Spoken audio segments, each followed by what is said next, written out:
Bonjour à tous, comme vous avez pu le voir dans le titre, vous allez regarder la vraie interview avec Emmanuel Macron sur Bouscapé. Nous avons été contactés par son équipe de communication pour organiser cette interview. Le choix de s'adresser aux médias leaders sur les jeunes, notamment des quartiers, étant loin d'être anodin. Jusqu'à présent, Bouscapé a toujours revendiqué son positionnement apolitique. Mais après réflexion, on a décidé d'accepter la proposition. C'était une occasion unique de remettre au centre de la campagne, à quelques heures du scrutin final, deux thèmes oubliés, la jeunesse et la banlieue. Pour l'occasion, cette interview sera menée par un duo au contact de la réalité de notre audience, Nesrine, journaliste politique, et Kersh, journaliste rap chez Rap Elite. Le concept de cette vidéo est de se concentrer sur 4 thèmes qui nous tiennent à cœur: l'islamophobie, les violences policières, les violences sexistes et l'appauvrissement de la jeunesse. L'idée n'est pas de refaire une énième interview de candidats, mais de parler vrai. Nous demanderons à Emmanuel Macron de se positionner fermement sur un engagement fort pour chacun de ces thèmes. Et comme les actes valent plus que les paroles, nous l'inviterons à nouveau sur Bouscapé dans 2 ans, s'il est réélu, pour faire un bilan sur ses engagements.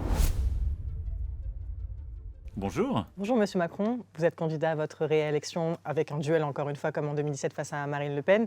Beaucoup de choses ont changé, beaucoup de choses se sont normalisées du côté de l'extrême droite. Vous, il y a 5 ans, vous étiez perçu comme un nouveau politicien, même si vous étiez ministre avant, vous étiez le jeune, dynamique. Vous étiez vu comme un espoir aussi sur plein de sujets, on va le dire sur la laïcité notamment. Donc on est là aujourd'hui avec Kersh pour parler de choses qui sont passées pendant vos quinquennats, qu'on revienne dessus, qu'on ait aussi un regard de votre part a posteriori, et aussi pour vous demander les choses que vous voulez faire pour le prochain quinquennat, donc si vous êtes réélu ce dimanche. Exactement. Est-ce que vous pouvez déjà nous expliquer comment est-ce que vous vous sentez dans cette France aussi qui est fracturée, qui est divisée, on l'a vu au premier tour? D'abord, je considère que j'ai une responsabilité, parce que moi je considère que le projet que porte Madame Le Pen est un projet d'extrême droite. J'ai essayé de le dire dans le débat, de le démontrer. Et je pense que c'est pas un gros mot, c'est une réalité. J'en combats les idées, j'en respecte évidemment à la fois les électeurs et les dirigeants. Mon ressenti, c'est qu'il y a beaucoup de colère. Et que ces colères sont de nature très différente.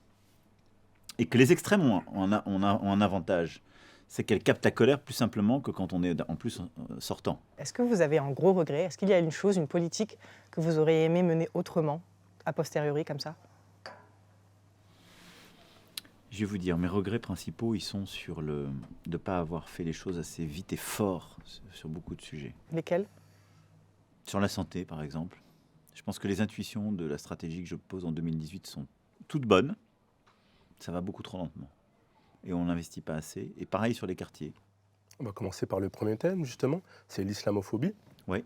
En 2020, selon le CNCDH, les actes racistes ayant visé la communauté musulmane ont augmenté de 52%.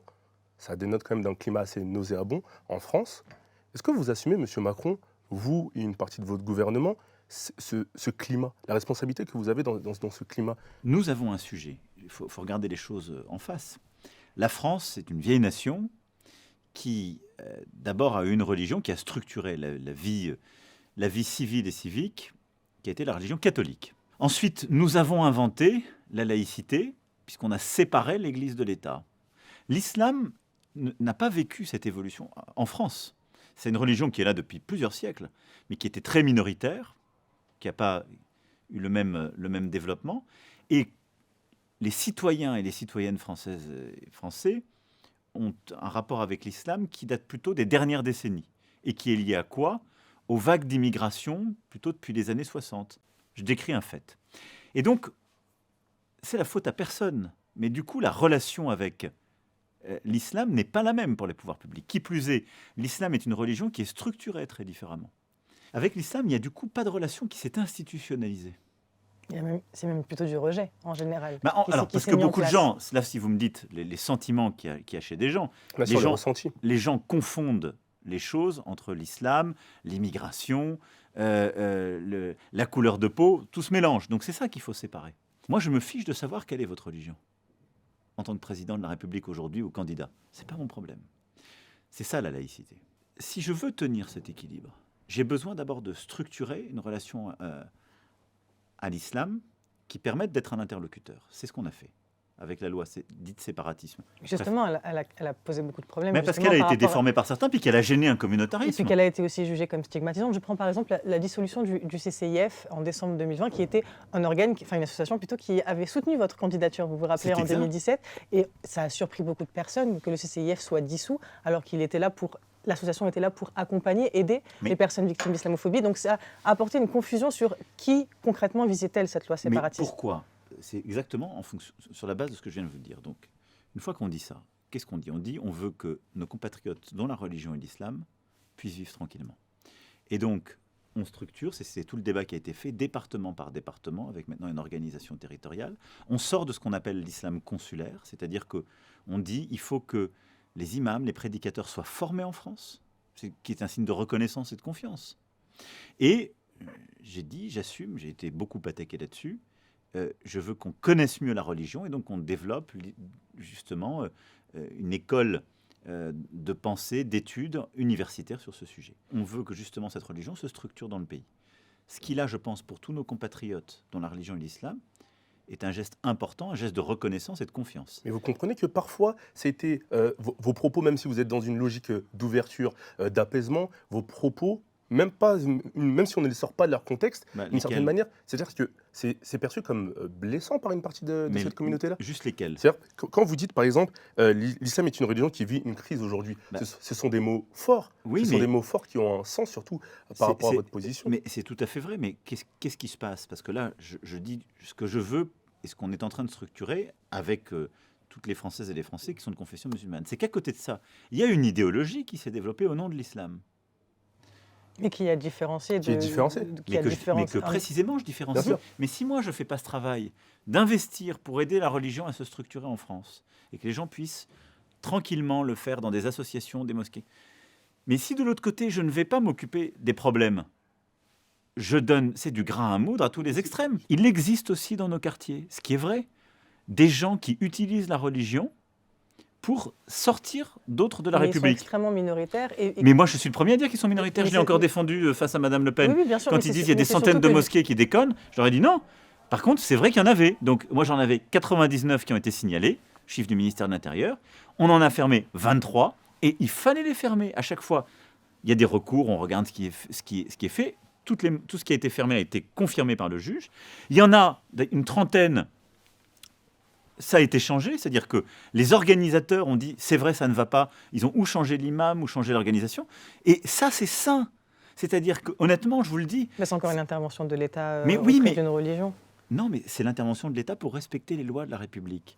Mais il n'y a qu'avec l'islam que ça fait comme ça, monsieur. C'est pour ça, en fait, que mais ça non, peut parce créer qu'on l'a aussi des fait tensions. avec les autres religions. Ce que je voudrais vous faire comprendre, c'est qu'on l'a fait avec les autres religions. On l'a fait. Vous me permettez juste de vous montrer, parce que moi, ce que j'essaie de vous expliquer, c'est que, évidemment, vous êtes président de la République, vous devez mener une lutte contre l'islamisme et toute forme de radicalisation. Mais en fait, la stigmatisation croissante des musulmans, elle s'est surtout vue pendant ces 5 ans, mais comme auparavant, ça s'est aggravé avec le temps, notamment envers les femmes qui portent le voile. Je vais vous montrer une photo, et je vais vous expliquer pourquoi. Je vous la montre et on va en discuter. En fait, cette photo, je vous l'attends, vous pouvez prendre l'iPad. Cette photo, elle a été un moment charnière de votre quinquennat. On voit une maman qui accompagne... C'est en Bourgogne-Franche-Comté. Exactement, en octobre 2019. Monsieur Odoul, c'était illustré. Voilà. Une maman qui accompagne donc son fils, c'est la classe de son fils au conseil régional de Bourgogne-Franche-Comté. Elle a un peu plus qu'un foulard, cette maman. Non, elle a qu'un foulard sur la photo. Pas, on dirait. Enfin, non, elle a juste une tunique, mais elle a un peu plus un foulard. Et on se rappelle, à ce moment-là, il y avait une polémique très vive sur les réseaux sociaux. Elle s'est fait attaquer même le conseil régional ne savait pas comment gérer elle. Moi, la chose que je veux vous faire réagir par rapport à cette photo, c'est est-ce que vous avez compris la peine de cette maman qui accompagne son fils, qui est volontaire pour accompagner son fils et qui le prend dans ses bras en larmes devant le conseil régional. Est-ce que vous comprenez la peine? Est-ce que vous comprenez que beaucoup de citoyens se sentent stigmatisés par ce débat permanent sur leur religion? Mais vous savez, je le comprends d'autant mieux que c'est le discours que j'ai toujours tenu. Toujours. Et je l'ai retenu là, et y compris quand il a fallu prendre des décisions avec la majorité sur la question des mamans accompagnatrices, j'ai toujours été clair pour dire que je pensais que c'était une aberration d'interdire le voile pour les mamans accompagnatrices. Et ce n'est pas une question de droit, c'est une question de pratique. Ce qui est l'inverse de Jean-Michel Blanquer, qui à l'époque a dit que le voile n'était pas souhaitable. Donc vous n'êtes pas d'accord avec cette position? Non, mais ce n'est pas celle que j'ai retenue, puisque ce n'est pas celle qui a été ensuite défendue. Pourquoi? Encore une fois, moi, ça n'est pas mon affaire que cette maman mette un voile ou ne mette pas de voile. Ça ne me regarde pas.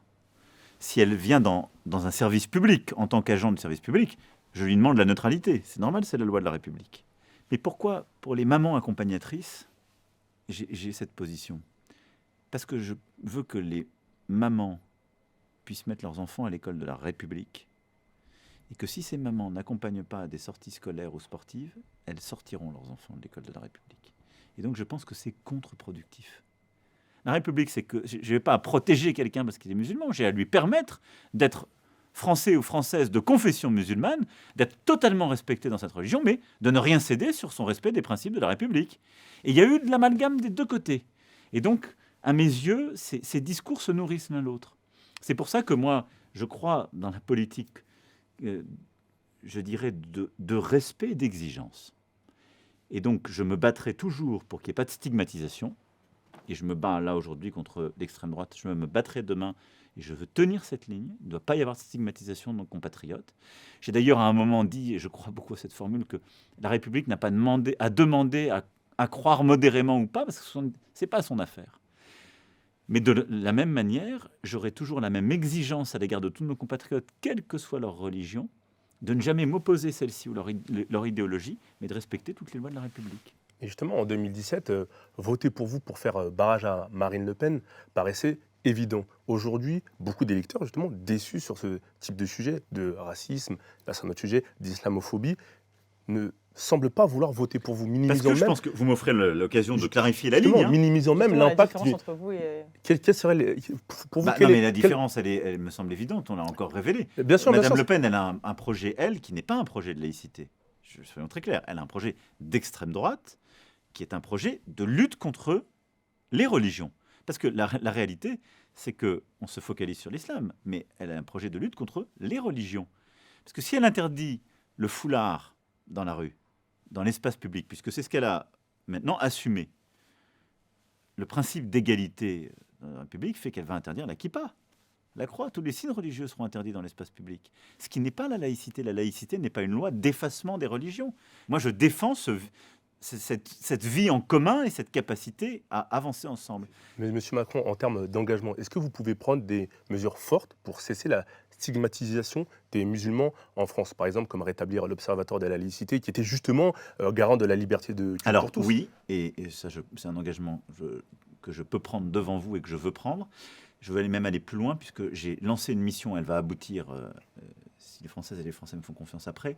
Mais pour la première fois, j'ai demandé à 2 parlementaires de faire un rapport sur les actes, les violences et les discriminations faites à l'égard des religions. Je vous le dis, bienveillance et exigence. Ouais. Mais moi, je veux qu'on vive ensemble en paix. Est-ce que l'État n'est pas dans une forme de déni par rapport à ce manque d'impartialité que beaucoup jugent de l'IGPN ? Non, alors, il y a la question de l'IGPN, puis après, il y a le cadre de déontologie et tout ce dont on parle.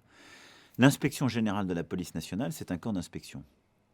Par définition, ça doit rapporter à qui? Au directeur de la police, parce que c'est lui qui prend les décisions. Donc, il y a une première évolution sur laquelle on va, c'est qu'on mettra quelqu'un qui a suffisamment d'indépendance dans le sens personnel et de crédibilité. Donc, l'idée, ce qu'on fait, c'est de mettre un magistrat qui va ainsi pouvoir mener les enquêtes. Moi-même, j'assume de ne pas avoir sorti l'inspection générale de la police nationale de la police. Parce que sinon, vous faites une administration indépendante. Et vous ne réglez pas le problème. Pour ça, vous avez la défenseur des droits, qui fait son travail en dehors de l'administration et qui la contrôle, qui dénonce et qui vous permet ensuite d'aller devant le juge. Puisque d'ailleurs, je le rappelle, sur tous ces cas-là, il y a des procédures judiciaires qui existent. Il y a un droit qui est défendu pour les citoyens.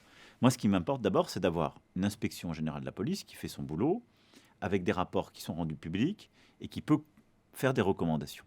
Ensuite, la difficulté qu'on avait historiquement, à laquelle le ministre a remédié, c'est que les procédures disciplinaires étaient beaucoup trop lentes, voire parfois n'avaient pas lieu.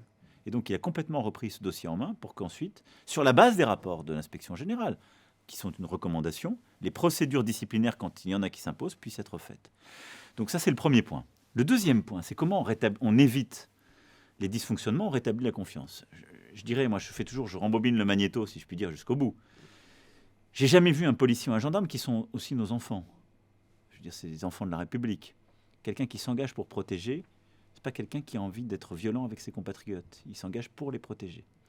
Donc c'est aussi qu'il y a une violence dans la société à un moment qui s'installe et qu'il y a toujours un déclencheur. Est-ce que sur ce type de sujet, la confiance ne se gagne pas en gouttes, mais se perd en litres sur ce type de sujet? C'est une bonne formule et je pense, et je la salue, et je la connaissais pas, elle est pas mal. Je l'adopte. N'oublie pas les droits d'auteur. Non, Mais sur ce sujet, déjà, il faut lutter contre la violence dans les manifestations. Ça, c'est hyper important. Deuxième point, comment on rétablit de la confiance? Moi, je crois en mettant plus de moyens sur le terrain et en permettant à nos policiers, à nos gendarmes de connaître le terrain. Quand le contact est établi, quand les gens se connaissent, déjà, ça calme. Deuxième sujet, les équipements. Je crois beaucoup à la caméra embarquée, maintenant qu'on va mettre dans chaque brigade et pour chaque agent. Pourquoi? Parce que la caméra, c'est ce qui protège un policier d'un comportement déplacé de quelqu'un qui va arriver, parce qu'il sait qu'il peut être filmé. Et c'est aussi un contrôle déontologique.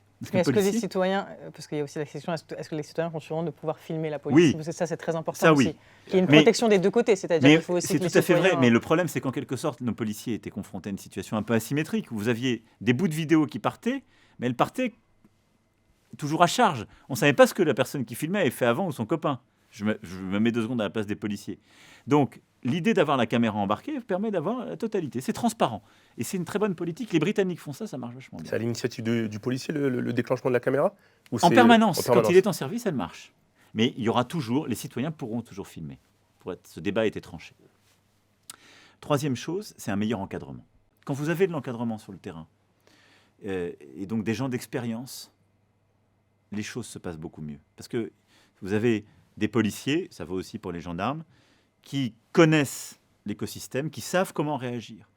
Et ce qu'on a créé ces dernières années, d'abord en mettant trop vite en sortie d'école dans des situations très dures nos jeunes policiers, c'est qu'on les a mis face à des situations où ils n'étaient pas forcément formés, prêts, dans des environnements qu'ils ne connaissaient pas forcément bien. Donc, vous voyez, mettre plus de moyens, plus d'encadrement, la caméra, former à la déontologie, ce qu'on a aussi renforcé dans la formation de nos forces de l'ordre.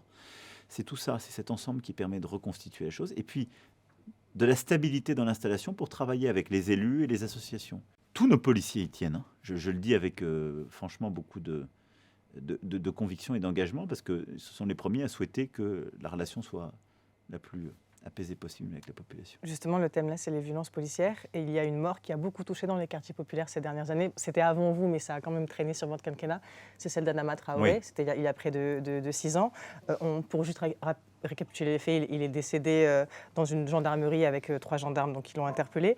Il y a eu beaucoup de manifestations. Il y a eu une manifestation historique à la sortir de confinement. Devant le palais de justice. Exactement, devant le tribunal de Paris. Donc c'était en juin 2020. Donc j'y étais en tant que journaliste. J'ai pris des photos, je voulais vous en montrer une, parce que je pense qu'il y a beaucoup de jeunes de quartier qui attendent de vous une réaction sur les contrôles aux faciès, sur la discrimination, parce qu'ils sont mobilisés, ils manifestent contre les violences policières et contre le racisme. Et justement, qu'est-ce que vous voulez dire à ces jeunes-là qui sortent de leur quartier parfois pour se mobiliser? Bon, le sujet, d'abord, c'est évidemment un drame humain et pour toute une famille. Et donc moi, je veux que la justice puisse se faire et qu'elle se fasse sans quiétude. Et ce qui est vrai, c'est que les délais, le temps que met la justice est parfois compliqué à comprendre pour beaucoup de gens. Je le dis ça parce que c'est pas un hasard si la population était devant le tribunal, et donc c'est aussi pour ça qu'on veut donner plus de moyens à notre justice pour que tout ça puisse être à chaque fois traité plus rapidement. Ensuite, derrière, il y a en effet, revient là, fier d'être noir. Ma couleur de peau est juste une couleur. Je l'ai dit, qu'il s'agisse des contrôles, qu'il s'agisse de logement, qu'il s'agisse d'emploi. Moi, je veux la vérité. Quand j'en parle avec les policiers, de manière très directe, beaucoup disent que c'est pas vrai, qu'ils contestent la chose.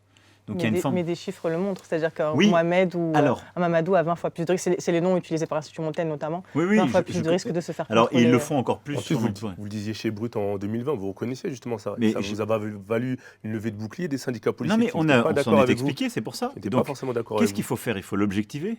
C'est pour ça que la meilleure façon de faire, c'est de, me semble-t-il, c'est de mettre en place cette plateforme qu'on a mise en œuvre, d'ailleurs 1 mois après mon engagement, en janvier 2021, qui est de manière indépendante, là, cette fois-ci, pour aller dans votre sens, pilotée par la défenseure des droits, et qui permet d'enregistrer tous les signalements de discrimination. Et quand on regarde les choses, donc, ça nous permet de suivre les cas de discrimination sur les différents contrôles, mais aussi à l'embauche, au logement, etc. Et on voit qu'on a des situations de discrimination à la couleur de peau, plus qu'au prénom, mais elles existent aussi au prénom. Montaigne l'avait montré, on le voit moins sur la plateforme des derniers chiffres que j'ai pu voir. Et le handicap, énorme aussi source de de discrimination. Donc, moi, il faut faire deux choses pour moi à cet égard. La première, c'est continuer de mesurer et d'être intraitable. Et donc, il faut l'objectiver, pouvoir le montrer et l'opposer. Et la deuxième, c'est d'être intraitable sur la sanction. Et donc, c'est pour ça que je veux généraliser le testing sur l'embauche, parce que ce qui ressort le plus de cette plateforme, c'est l'embauche. Ils disent le pire des trucs, c'est l'embauche. Bien devant les contrôles. Et juste après l'embauche, enfin l'entretien d'embauche, l'emploi, c'est le logement. Et donc, moi, je veux mettre en place une politique de contrôle systématique. C'est pour ça que là, on a commencé, ça a été très compliqué, on s'est planté 2 fois sur les testings, justement, de discrimination sur la base de ce qu'avait fait Montaigne. Maintenant, on a une méthodologie qui est arrêtée. J'ai dit que toutes les entreprises de plus de 5000 salariés, elles seraient testées dans le quinquennat. Et là, vous répondez sur la discrimination à l'embauche. Nous, on aimerait bien que vous répondiez sur le contrôle faciès. En fait, sur les contrôles, comment lutter contre sur les contrôles policiers, quelles sont les deux façons de faire? Un, c'est de continuer en termes de formation. Et deux, c'est qu'avec la plateforme, on ait les signalements qui permettent ensuite d'agir auprès de la hiérarchie. Et donc, pour moi, c'est transparence, réaction. Du coup, je veux transmettre l'engagement sur ce thème-là. En fait, on a demandé à l'Écho des banlieues, qui est un média qui a été partenaire de Bouscapé, de Rapélite et de Yard sur une plateforme qui s'appelle Surécoute, un projet qui nous ont transmis du coup un engagement. Et je voulais vous demander si vous êtes prêts à vous engager à interdire l'usage du LBD et du plaquage ventral par les policiers lors d'interpellations. Alors, c'est un vaste sujet. D'abord, moi, je ne suis pas le déontologue de la police, ni celui qui décide des techniques de maintien de l'ordre, et je dirais heureusement. Nos policiers, ils ont été confrontés à une violence eux-mêmes. Je veux dire, il n'y a jamais de violence qui se justifie contre un citoyen. Et donc, c'est aussi pour ça qu'à chaque fois que la déontologie est en cause, on peut aller devant le juge et qu'il y a des procédures. Mais moi, je ne voudrais pas qu'on oublie au moment où on se parle là, les centaines de policiers qui ont été blessés, mutilés, arrêtés de travailler parce qu'ils ont subi des violences de citoyens. Je veux dire, il y en a tout autant du côté des Gilets jaunes, par exemple. Je ne ferai pas de comparaison. Celui non, qui descend dans la rue pour agresser, ce n'est pas le policier. Mais si vous ne pouvez pas prendre d'engagement du coup sur les méthodes, est-ce que vous pouvez peut-être nous donner, vous, un engagement pour stopper justement... C'est que ça puisse s'arrêter. Et donc, ce que je voudrais réussir à faire, en particulier sur ces violences avec toute petite partie de la population, parce qu'on navigue entre deux réalités différentes. Le sujet des LBD est beaucoup sorti sur la question plutôt des opérations de maintien de l'ordre, ce qui n'est pas la même chose que les contrôles classiques ou que des opérations qu'on peut avoir dans les quartiers. C'est deux choses différentes. Mais c'est lié sur les méthodes de... Mais donc moi je suis pour évidemment qu'on puisse avoir le maximum de pacification, une politique préventive, mais je ne laisserai jamais nos forces de l'ordre intervenir dans des conditions qui les mettent en danger. Voilà. Donc moi je suis pour qu'on puisse réduire au maximum tout ce qui est un problème et qui crée de la violence dans la société, qui a créé des traumatismes, mais je ne le ferai jamais en mettant les forces de l'ordre elles-mêmes dans une situation de danger. Parce que je rappelle qu'on a historiquement pris les LBD pour se substituer à des opérations qui étaient... Mais du coup, donnez-nous un engagement contre le contrôle faciès. Est-ce que vous pouvez prendre face à nous? Qu'est-ce que vous pouvez faire si vous êtes réélu pour lutter contre le contrôle faciès? Par exemple, sur l'ensemble, parce que cet engagement, vous ne pouvez pas le prendre. Donc sur l'ensemble, je vais être très clair. Sur ce que vous me demandez sur les LBD et les techniques de plaquage ventral, ce que je veux, et ce qu'on fera de manière régulière, c'est que à la fois les schémas d'intervention et les schémas de maintien de l'ordre feront l'objet de concertations régulières, comme ça a été dans le cadre du Beauvau d'ailleurs, associant les associations, les défenseurs des droits pour expliquer, rendre compte, et de manière continue, on améliorera les choses pour pouvoir pacifier ce contexte. Mais moi, je ne veux pas être démagogue, je vais être honnête avec vous. Vous ne pouvez pas prendre cet engagement. Je ne peux pas prendre cet engagement parce que ce n'est pas moi qui m'occupe de ce sujet et je ne veux pas non plus donner le sentiment que ce serait le cœur du problème ou ce serait une réponse trop facile. Peut-être qu'on en arrivera là, mais ce sera le choix de ce mécanisme qu'on met en place. Par contre, sur les contrôles et l'ensemble des mesures de discrimination, je prends ici l'engagement très clair qu'on va renforcer les moyens de lutte contre toutes les formes de discrimination, que ce soit les contrôles, que ce soit l'embauche, que ce soit les logements. Et donc, on renforce les moyens de la plateforme et qu'il y aura à chaque fois, côté pouvoir public, une réaction exemplaire et qu'il y aura côté secteur privé des réactions, sanctions exemplaires. En 2017, vous aviez fait de la lutte contre les inégalités de genre et les violences sexistes une grande cause de votre mandat. Quand on regarde 5 ans après, malgré les mesures prises, on se rend compte qu'on n'est toujours pas encore à la hauteur de l'enjeu. Beaucoup d'assauts féministes, justement, déplorent et regrettent le manque de moyens sur la question. Est-ce que vous pouvez nous expliquer comment ça se fait que malgré le fait que vous ayez fait en sorte que ça soit une des grandes causes de votre mandat, les résultats ne sont pas forcément n'ont pas forcément suivi, même s'il y a eu des mesures qui ont été prises pendant le quinquennat. Je pense qu'il faut accepter qu'il y a certains éléments qui mettent du temps, même si quand on parle des vies, on voudrait tous régler les sujets le plus vite possible, moi le premier. En 2016, j'ai porté le sujet de l'inégalité femmes-hommes et en particulier du harcèlement de rue, des agressions comme un sujet clé. Parce que c'est ce qui ressortait des discussions qu'on avait. Ensuite, tout de suite, on a lancé une politique pour l'égalité salariale. Et donc là, les choses avancent.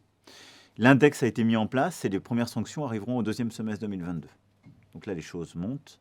Et ce combat, on a réussi à le mener aussi au niveau européen en faisant avancer sous présidence française un texte pour la première fois qui était bloqué depuis 10 ans pour faire de l'égalité dans les conseils d'administration. Il y a le sujet des violences et du harcèlement de rue. Sur le harcèlement, on a avancé, on a fait passer une loi, on a été les premiers à le faire pour lutter contre justement le harcèlement qui permet aux femmes, et ça faut diffuser l'information, justement de se protéger et de ne plus subir. Et ce qu'on est en train de faire, c'est de renforcer les moyens pour qu'il y ait plus de présence policière dans les moments où les jeunes filles ou les femmes subissent ce harcèlement. Est-ce qu'il n'y a pas aussi une formation des agents de police notamment, parce qu'on voit qu'il y a des problèmes pour les dépôts de plainte, par exemple. Je vais y venir plutôt sur les violences, mais vous avez raison. Alors ça, on l'a commencé, même plus que ça, on l'intensifie. Mais ça, c'est le premier point, parce que sur le harcèlement, on en a mis plusieurs milliers. Le harcèlement de rue, on est sorti de l'omerta. Maintenant, on le sanctionne et on a ouvert cette voie. Et maintenant, ce qu'il faut, c'est déployer plus de moyens de police à ces moments clés. C'est aussi pour ça que dans la réforme des moyens de la police, je veux qu'on ait beaucoup plus de présence policière dans les transports en commun, en particulier aux heures de pointe, dans les métropoles. Il faut réinvestir pour ça ce qu'on a fait, en lien avec les collectivités. Mais ça, c'est clé, parce que c'est là que beaucoup de ces scènes de harcèlement se passent. Mais le problème, M. Macron, c'est que souvent, l'agresseur est une personne proche de la victime. On l'a vu pour les cas d'inceste, par exemple. C'est là où commencent les violences sexuelles. Alors là, j'en arrive aux violences. C'était plus sur le harcèlement. Il y a plein de cas où c'est en proche de la personne. On parle aussi des violences conjugales, de toutes ces violences-là, où ce n'est pas tellement une question de protection policière ou de mise en place de sécurité. C'est plus une question de fond, d'éducation, de société. Alors vous avez parfaitement raison. C'est un ensemble. D'abord, il y a une chose qu'on a tous ensemble fait ces dernières années. On est sorti de l'omerta. Ou de l'écoute, c'est l'écoute qui s'est libérée. Les femmes parlent depuis des années en réalité de ces sujets. Alors, je dirais les deux, moi. Parce que l'écoute s'est libérée, ça rejoint... Nous, qu'est-ce qu'on a fait ? On a formé des policiers, des gendarmes, on en a formé des dizaines de milliers, et maintenant, tout policier et gendarme qui sort de l'école, il est formé sur ces sujets. Ce qui n'était pas du tout le cas avant, je vais être clair, et on le sait très bien. Moi-même, je me souviens, je crois que c'était en 2018-2019, je vais au 39-19, je prends un appel. Bon, c'était pas de chance pour lui, c'était un gendarme qui disait « Oui, bon, on va faire une main courante ». Vous me pris la main dans le sac. Donc ça, je crois que c'est vraiment en train de changer de culture. On sait écouter, vous avez raison, prendre la parole et ouvrir une procédure. C'est pour ça qu'il y en a beaucoup plus, et ça, c'est un acquis. Je pense aussi que la parole se libère parce qu'on en parle tous beaucoup plus. Et malgré tout, compte tenu de ce que vous disiez, beaucoup de femmes qui subissent des violences, d'abord, ne se pensaient pas et ne se vivaient pas comme victimes forcément. Il y avait une forme, on avait normalisé un peu la chose. Ensuite, beaucoup culpabilisées et beaucoup... et c'est un phénomène contre lequel d'ailleurs on n'a pas été au bout, sont sous emprise. Et il y a ces emprises sentimentales, familiales, où on subit un cycle de violence, mais on n'arrive pas à s'en sortir et à libérer la parole. Ce qui peut être aggravé dans des situations comme le Covid, où les femmes victimes et le Covid a été une période terrible. C'est pour ça que le Covid nous a permis d'avancer sur ce sujet. C'est là qu'on a décidé de mettre le 39-19 en 24-24, ce qui est essentiel pour pouvoir appeler dans des moments où le conjoint violent est sorti, ce qui permet aussi d'ailleurs pour nos territoires d'outre-mer, auquel il faut toujours penser quand on parle de ces sujets, parce qu'il y a beaucoup de violences intrafamiliales. Ça permet d'appeler avec même les décalages. Ensuite, on a mis des points dans les pharmacies, parce que c'est les assos qui nous ont donné cette idée. Mais il y a des endroits où les femmes vont seules. La pharmacie, certains rayons de supermarché, on a mis des points là d'écoute, des points d'alerte en quelque sorte. On peut appuyer sur, si je puis dire, le bouton pour dire « ça va pas ». Donc ça, c'est la parole se libère, on recueille mieux. Et je veux ici nous dire à celles qui nous écoutent que la peur et la honte doivent changer de camp. Ensuite, on a formé les policiers et les gendarmes, on a mis des moyens et les procédures vont maintenant plus vite. On a mis aussi des moyens pour avoir les bracelets d'éloignement et pour permettre d'avoir plus de logements pour accueillir. C'est la vraie question, par exemple, pour les violences conjugales, c'est la question, c'est l'hébergement, c'est comment on fait pour que ces femmes-là sortent. C'est vrai, maintenant quand vous parlez avec les procureurs qui sont les plus aguerris sur ces sujets, le vrai truc qu'il faut faire, c'est d'abord éloigner le conjoint violent, en fait. La chose la plus juste à faire, c'est ça. Parce que pourquoi ce serait la femme qui est battue qui devrait partir? On peut parler. Et donc, notamment- la vraie décision, si on s'y prend rapidement, c'est d'éloigner le conjoint violent et de mettre les bracelets. Et donc là, qu'est-ce qu'on doit faire? On les a créés, on va continuer à en développer. Moi, c'est dans mon plan de charge, si je puis dire. On est en train de changer la pratique pour que tous les magistrats qui s'occupent de ces sujets, justement, quand ce n'est pas une peine d'emprisonnement, impliquent dans la peine de porter ce bracelet pour être sûr qu'il n'y ait plus de rapprochement vers la personne à l'égard de laquelle vous étiez violente. Le deuxième truc qui est pour moi très important, c'est le fichier qu'on va mettre en place. Je voulais vous en parler justement. Et ça, c'est très important parce que c'est les associations qui l'ont proposé. Comme on fiche des gens qui ont des antécédents en matière justement de rapport aux enfants ou des antécédents... L'accusation de viol et d'agression sexuelle, par exemple? Exactement. Et donc là, les gens qui ont des antécédents en termes de violence intrafamiliale ou à l'égard de conjointes qu'ils ont pu avoir ou même dans leur plus jeune âge, ils seront fichés. Et donc, quand il y a une plainte sur quelqu'un comme ça, on va beaucoup plus vite sur la réaction. Pour qu'on comprenne bien, par exemple, pour qu'on comprenne bien, est-ce que quelqu'un... C'est un fichier administratif. On va prendre un exemple. Est-ce que quelqu'un comme Gérald Darmanin, qui est déjà accusé de viol, pourrait figurer sur un de ces fichiers? Je ne pense pas parce qu'il a été blanchi, puisque... Il y a encore une procédure qui est en cours. Oui, mais il y a une procédure, celle dont vous faites part, sous votre contrôle, vous pourrez vérifier, on pourra le dire. Mais je crois pouvoir vous dire que le juge a tranché. Donc ça ne suffira pas juste d'être accusé? Non, parce que c'est quelqu'un qui... Si moi, je vais vous dénoncer de quelque chose, et que on va devant le juge, et que le juge dit c'est faux, cette personne a menti. Ce qui est, je crois, ce qui s'est passé pour le ministre Darmanin. La procédure a été relancée, à d'autres ce preuves ont été moment-là, amenées au dossier. Oui, donc, mais il y a une décision, là, pour le coup, qui est close. Et ce n'est pas quelqu'un qui a porté des coups. Mais en viol, c'est aussi une violence au-delà des coups. Pardon, parce qu'on parle de... Accusation de viol, je veux dire, c'est au-delà de violence physique. L'accusation par une personne ne suffit pas à faire de vous quelqu'un même qui est suspect. En fait, il faut avoir sur un une fichier condamnation administratif. de justice qui nous met automatiquement soit dans ce fichier-là, c'est ça? Soit des faits Avérés. qui sont établis et qui sont avérés. Parce que sinon, Mais du on coup, peut vous s'y pouvez- mettre toute la société. Mais du coup, vous pouvez mettre en permanence en doute la parole des victimes. C'est-à-dire que si vous partez du... Parce que la manière dont vous l'avez annoncé, c'était en disant les hommes accusés de viol ou d'agression sexuelle dont le comportement a été répété plusieurs fois feront donc objet de ce fichage administratif. Comme ça sera un lancement d'alerte pour vous, pour les repérer. Donc du coup, si vous inversez, c'est comme si vous dites que les victimes, la parole des victimes est mise en doute. Si vous Non, attendez mais en jugement, je veux dire, alors qu'on dans- sait que la justice ne prend pas C'est forcément... pas une question de mettre en doute la parole des victimes, c'est juste que nous sommes en état de droit.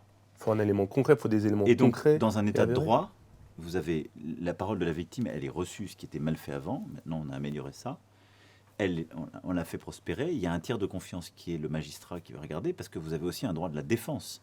Et on ne peut pas rentrer dans un système qui va être un système sinon de dénonciation permanente, parce qu'à ce tarif-là, on peut avoir tout le monde dans un tel fichier. Vous voyez ce que je veux dire? C'est ce qui va rapidement se passer.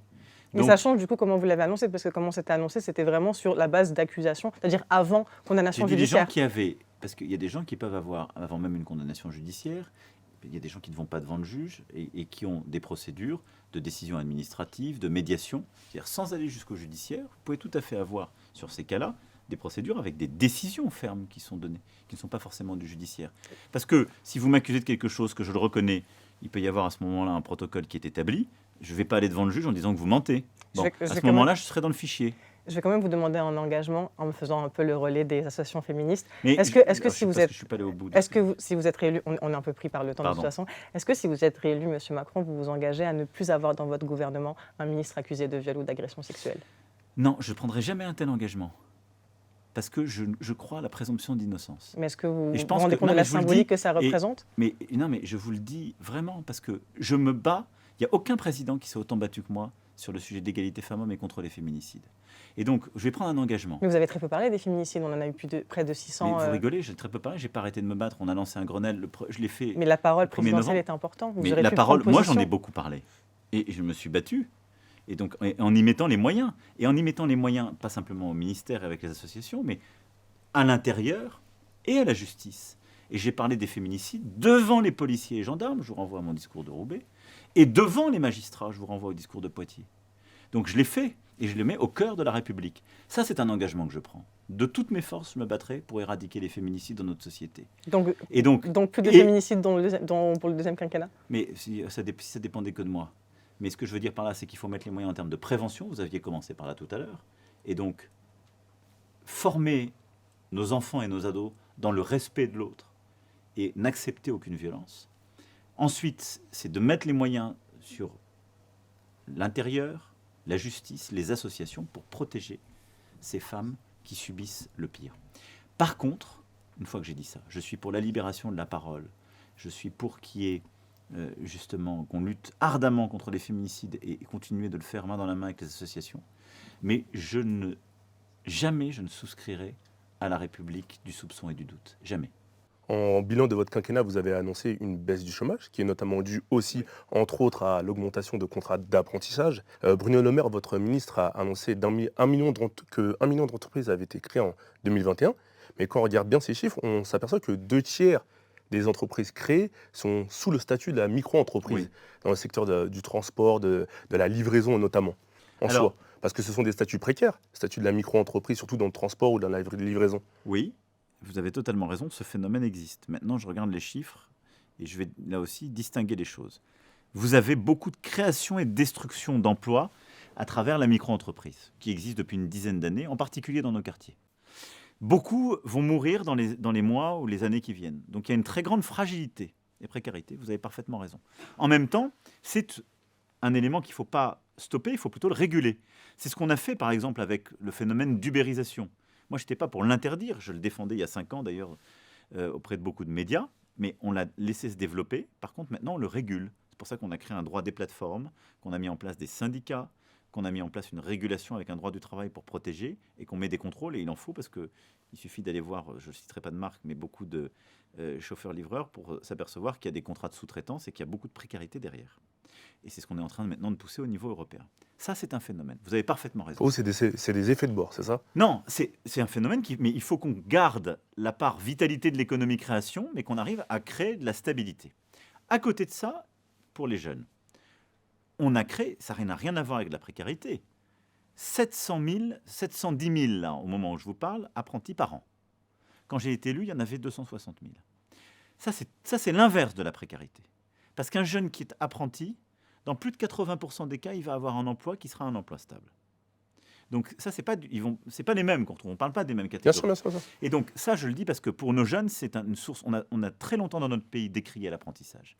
L'apprentissage et l'alternance, c'est un énorme levier. Et qu'on soit en lycée pro, qu'on soit en lycée général, qu'on soit en filière universitaire ou en filière courte, l'apprentissage, c'est le meilleur moyen d'accéder à un job. Pourquoi? Parce que ça veut dire qu'il y a derrière un employeur quelqu'un qui est intéressé par prendre un apprenti, il vous met le pied à l'étrier, il vous connaît aussi. Et c'est ce qui, par rapport à tous les sujets de discrimination, change les représentations. Je vais être clair, quelqu'un qui a des idées préconçues, qui dit « Rachid, moi, je ne vais pas le prendre ». Le jour où le lycée pro ou la filière en BTS envoie un jeune homme qui s'appelle Rachid en contrat d'apprentissage, comme vous êtes payé pour le contrat d'apprentissage, j'ai mis une aide substantielle. Je prends Rachid. Et moi, j'en ai vu plein de chefs d'entreprise dans ce cas-là, plein. Des boulangers en passant par des maçons dans des entreprises plus grandes, du bâtiment en passant par le tertiaire, qui ont reconnu, parce que ça ne devient plus un prénom avec des représentations qu'on peut avoir avant, ça devient un jeune avec un visage, des compétences, quelqu'un que je connais, et avec qui je construis une histoire. Et bien souvent, soit je vais le garder dans l'entreprise, soit en tout cas, il aura un sésame qui est son apprentissage et qui lui permettra d'aller ailleurs. Donc l'apprentissage, moi je veux qu'on dépasse le million. Et ça, pour nos jeunes, c'est un truc formidable. Ensuite, à côté de ça, on a créé beaucoup de dispositifs. La plateforme Un jeune, une solution, pour moi, est un très grand levier pour 4 millions de jeunes et les aider à aller soit vers l'apprentissage, soit pour ceux qui sont ni en formation, ni en emploi, le contrat d'engagement jeune qu'on a créé il y a quelques semaines, qui pour moi est un levier très important, qui permet d'avoir une rémunération et un accompagnement pour le jeune. Et puis après, il y a les créations de jobs.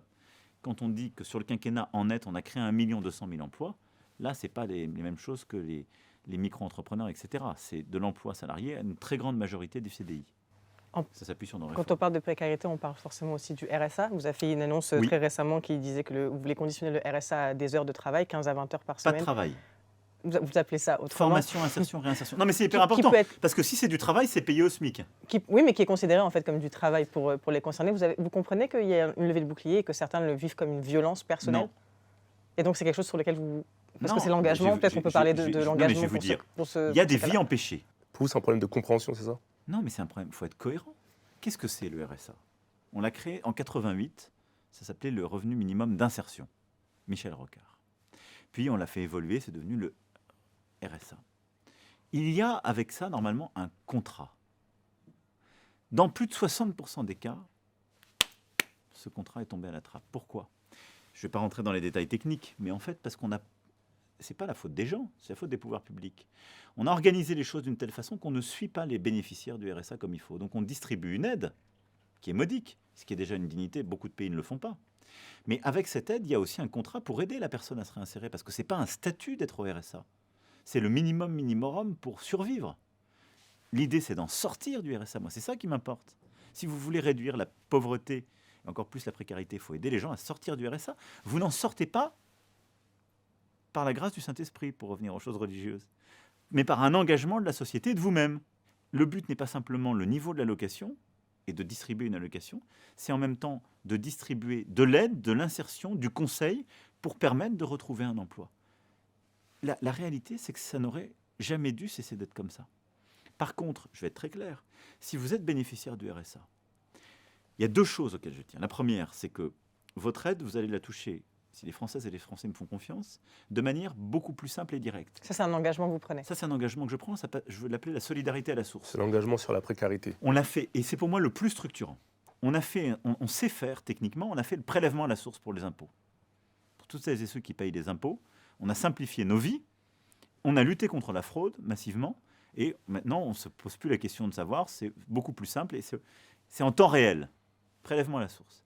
On va permettre de lutter contre l'économie la plus cynique, qui est l'économie sur ce qu'on appelle le non-recours. C'est que des gens qui ont droit à des aides, parce que c'est hyper compliqué, ne vont pas les chercher. Et donc ce sera automatique. Et à côté de ça, quand vous êtes à une de ces aides, et que vous reprenez des heures de travail, pour reprendre votre point, vous aurez un système qui ne vous désincite plus à travailler, où vous pourrez pendant tout un temps les cumuler. Et je vais être très clair, quelqu'un qui est au RSA, qui a quelques heures de travail, ces heures de travail, elles doivent être payées au SMIC horaire. Le RSA, ce n'est pas pour un travail. Donc pour vous, c'est le système qui a désincité bien sûr. les bénéficiaires du RSA à... J'ai une preuve. Mais on parle de 550 € par mois quand même. Mais bien sûr, c'est pour ça pas pour désinciter des gens, je veux dire. Pour, mais c'est pas désinciter. Ce que je suis en train de dire, c'est quand je dis le système est désincité, parce qu'on n'a plus investi pour accompagner les gens. C'est pas une question du tout parce qu'on leur donne 550 €. Donc c'est pas leur faute à eux, c'est ça? Non, mais c'est ce que je suis en train de vous dire. On parle du système. Quand je dis le système, c'est ni leur faute à eux, ni la faute des gens qui sont de l'autre côté du guichet. Mais du coup, ce qu'on garde comme engagement, parce que je pense qu'il faut qu'on finisse l'interview. Voilà. L'engagement au niveau de la précarité. Pour le RSA, mais c'est le plus important pour moi, c'est la solidarité à la source. C'est que là, dans le quinquennat qui vient, c'est pour verser le versement du RSA directement à la source. Qui touchent le RSA, les APL, donc les aides au logement, les allocations familiales, c'est-à-dire toutes ces prestations qu'on appelle non contributives, toutes ces aides, eh bien, elles seront simplifiées et ce sera automatisé pour lutter contre les complexités administratives et surtout tous nos compatriotes qui en fait n'y ont pas accès parce que c'est trop complexe. On va finir là-dessus. On se reverra dans 2 ans pour voir si vous avez mis en place tous ces engagements. Très bien. Parfait. C'est bon, on est carré.